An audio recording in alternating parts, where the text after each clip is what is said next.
안녕하세요. 배우이자 임상심리사인 예리엘입니다. 환경적인 요소들이 어떤지 좀 알아보는 게 필요할 것 같아서 여러분의 현실적인 배경에 대해서 좀 이야기 나눠보려고 해요. 제가 지금 드리는 이야기는 2024년 예술인 실태조사 보고서를 통해서 이야기를 나누는 거예요.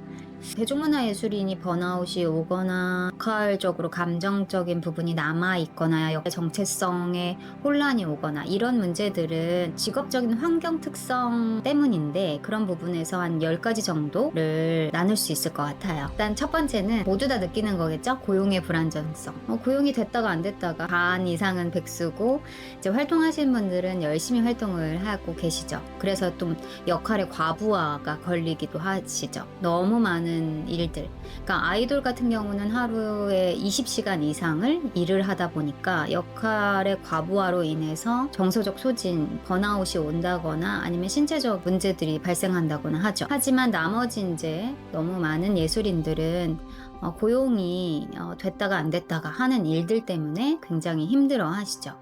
이번 작품을 한다고 해도 다음 달 되지 않는 프리랜서로서의 삶을 계속 살아가게 되고, 이런 부분이 첫 번째. 두 번째는 모두 다 아시겠지만 평균 소득이 굉장히 낮잖아요. 10년을 일해도 20년을 막 활동을 해도 소득이 올라가는 과장 부장이 되는 게 아니니까 생계 유지가 좀 어렵죠. 굉장히 열심히 하는데도 불구하고 이런 부분들의 특수성. 세 번째는 경력 단절의 위험성이죠. 세 번째는 이제 경력이 단절됐을 때 다시 돌아왔을 때 일을 할 수 있다라고 하는 것에 대해서 좀 불투명하기 때문에 그런 부분들도 굉장히 위험하죠. 그리고 네 번째는 아시다시피 불공정 계약 이런 것들에 대한 위험.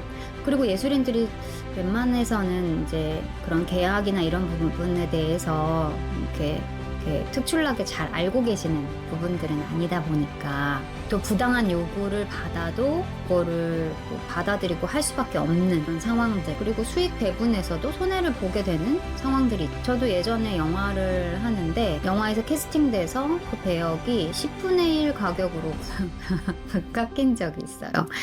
그런데도 불구하고 하나의 작품을 하겠다라는 마음으로 했다가 더 많이 자존감이 낮아졌던 그런 경험도 있거든요. 투자금이 이제 회수되기도 하잖아요. 그러면 배우들의 출연료를 깎거나 하기도 하죠. 다섯 번째는 감정노동이 좀 유발되는 상황이. 감정노동에는 이제 표면 연기라고 하는 부분과 심층 연기라고 하는 부분이 있는데, 이 부분에서 우리의 감정과 다른 표정들을 계속 지어야 하잖아요. 활동하시는 분들은 자신이 지키고자 하는 그 이미지, 소속사에서 원하는 이미지, 그런 이미지들을 계속 유지해야 하다 보니까 나의 감정과 상관없이 하는 경우들도 있고, 무대 위에서 연기를 할 때도 마찬가지죠.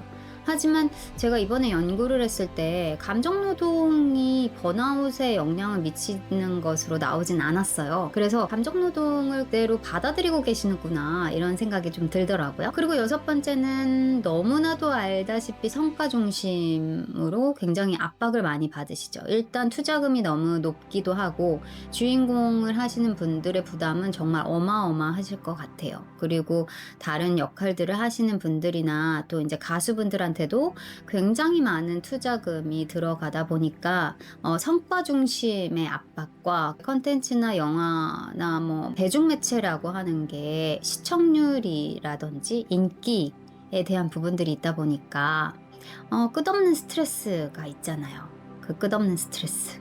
일곱 번째는 플랫폼이 계속 확산되잖아요. 그래서 요즘에는 이제 SNS뿐만 아니라 위버스 뭐 이런 플랫폼까지도 생기면서 대중과의 소통이 참 좋기도 하죠. 사생활에 대한 부분이나 자신을 지켜갈 수 있는 시간들이 많이 줄어들고 계시는 것 같아요. 여덟 번째는 수입이죠. 굉장히 유명한 연예인들 또한 수익 구조가 규칙적이지가 않잖아요. 저 같은 경우도 이제 교육이나 심리치료를 하면서 매달 뭐 페이가 어느 정도 들어올 것이다 라는 예상이 되지만, 배우를 할 때는 예상을 할 수가 없어서 소비에 대한 어떤 구조나 저축 구조를 좀 세우지를 못했던 것 같아요. 그런 계획 자체를. 소득에 대한 부분들이 일정하지 않다 보니까 오는 스트레스가 굉장히 높죠. 그리고 아홉 번째는 캐스팅에 대한 부분이 불투명하죠. 어디에 언제 나갈 수 있을지 계속 일을 할 수 있을지 뭐 이런 부분들이 굉장히 어려운, 실력 외에 되게 굉장히 많은 요소들이 있잖아요. 원하시는 이미지가 있을 때도 있고요. 컨셉에 따라서 이제 프로그램마다 또 다른 부분들이 있으니 뭔가 재능, 뭐 연기 실력이나 노래 실력이나 이런 부분만 뛰어나다고 해서 되는 부분이 아니라는 것. 10번째는 정말 이거는